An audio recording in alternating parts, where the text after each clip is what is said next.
Hey everybody, I'm meteorologist Gavin Sandell. Putting it simply, rainfall trends around the valley have been wild on both ends of the spectrum. Just look at the rainfall that we've seen over the last 24 hours here.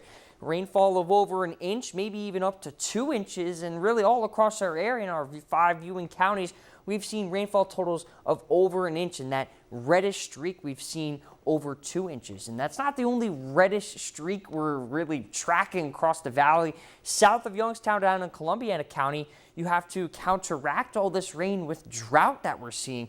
This extreme drought, that D3 category right above my head, the largest and most severe drought we have seen in this area since the U.S. Drought Monitor has been in effect since 1999. So while all this rain might ultimately be a good thing to slow the sudden drought in our area, but have not been the most effective way to stop it. And it has to do with the behavior of the ground when it's dry, because soil moisture has so much to do and it has so many impacts on drought. So when you have dry soil, it gets pretty frail and it gets pretty, looks like concrete a little bit, where it gets a little powdery. You don't have the best, quality of it. This also impacts the vegetation because the grass and the roots and trees, that kind of holds that soil firm. So when you don't have rain to supplement that, then that connection sort of degrades as well. So when you have a dry area, you can degrade the structure of the soil, making it very compact, making it feel like concrete, which makes water trying to pool into it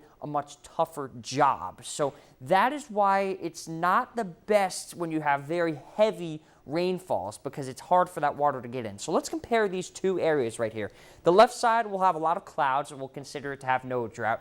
On the right side, we'll introduce drought in the area. And now, in both of these areas, we'll include rain there. And so when it's raining, on the left side, it's absorbed. The rain is absorbed in the moist ground. And you can tell on the right, it runs off because that rain can't get absorbed in the dry ground. That's the thing why heavy rain is tough to get by in a drought. The rain doesn't absorb into the ground when you have drought, and what that means, there could be flash flooding issues, and overall you just have rain that just doesn't really benefit anything. Maybe some rivers that'll wash away in a couple of days, but you need to find that happy medium, because obviously if you have sparse rain, you're not going to have any real impact on the drought. You're not going to benefit it too much. If you have heavy rain, that flooding and runoff kind of is just a missed opportunity, and you're not really going to fix anything. So that's why you need that Goldilocks value. You need consistent light rains that kind of chip away at the drought.